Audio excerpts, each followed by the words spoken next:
আসসালামু আলাইকুম। আপনারা সবাই কেমন আছেন? আশা করি ভালো আছেন। আমিও ভালো আছি। আলহামদুলিল্লাহ। আমার বড় বোন এসেছে মিষ্টি নিয়ে বদরগঞ্জ থেকে।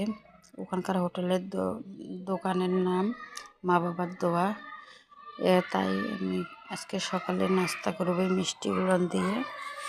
মিষ্টিগুলো অনেক মজা লাগে। আর আমার ওখান থেকে আসলে বদরগঞ্জ থেকে আসলে আমার ওই দোকানেরই মিষ্টি নিয়ে আসবে। আমি ওই দোকানের মিষ্টি ছাড়া আমার কোনো দোকানের মিষ্টি ভালো লাগে না।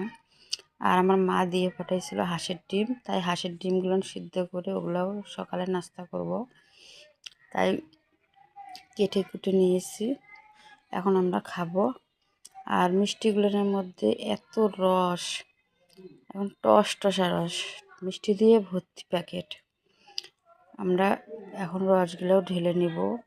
ঢেলে নিলে মিষ্টি যদি রসগোল্লার মতন না থাকে, রস যদি না টস টস করে ফেলাতে গিয়ে মজা লাগে, আমার মিষ্টির রসও আমার অনেক মজা লাগে।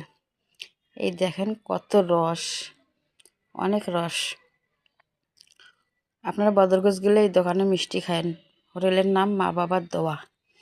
এখন আমি ডিমগুলো খাবো। এখন ডিম, আমার হাঁসের ডিম অনেক পছন্দের। আমি প্রতিদিনে একটা করে ডিম খাই। তা বাসা থেকে আনি, বাসায় গেলে আবার আমার বড় বোনের দ্বারা আমার মা পাঠিয়ে দিয়েছে। আল্লাহ হাফেজ।